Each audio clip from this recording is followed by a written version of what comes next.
The next exercise we're going to look at is two-note triplet timing. And as I've said about a couple of the triplet exercises, the fact that you don't play triplets nearly as often as you do eighth notes and 16th notes will create some issues.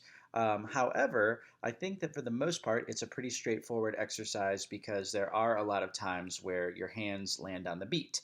I do think that for people that are newer to triplets, that getting the mark time component will be a little bit tricky, but I'm also confident that it is not quite as difficult as some of the advanced rhythmic issues you ran into in two-note 16th note timing. So with that being said, make sure once you've practiced it on the micro level that you do some practicing with the practice track. I think that'll be very helpful on this exercise. All right, so let's take a deeper look. All right, so when we get into two-note triplet timing, the biggest thing is making sure we understand where the beat is at all times. All right, so what I'm going to do is I'm going to go ahead and mark with like a lime green color where that beat is in every measure. It's obvious when we got the triplets where it is. In the first measure, you have it on the beat of every little pattern, right? And then when we get into the fourth pattern, or the fourth measure, second pattern, is where the beat is on the rest, okay? And then in the last pattern, you get to play it again. So that is nice.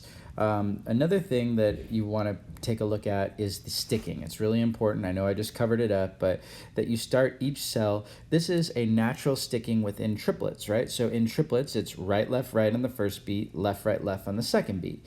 So in the first pattern, basically, you're alternating your hands in each cell, and then each beat is also kind of alternating, because if we imagine playing all the triplets, it'd be right, left, right, left, right, left, pardon me, and then we are only playing the first two notes of each cell.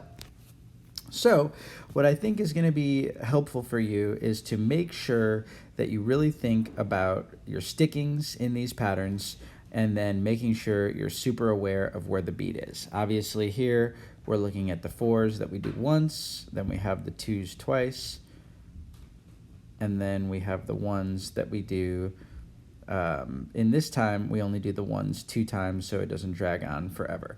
All right, so it does get kind of tricky in the last pattern, making sure that you keep your hands moving. It goes by pretty quick, but the stickings, as long as you get them, make a lot of sense. Right, left, right, left, right, right, left, right, right, left, right, left, right, left, left, right. All right. So again, I can't emphasize enough. Slow it down. Isolate maybe just the even measures first when you're practicing, making sure that you really know how to play them, and then making sure that you really adhere to the stickings, and then speed it up, and then go ahead and practice it with your recording. But all in all, I think you'll find that this comes together pretty quickly. Now let's take a look at a demonstration.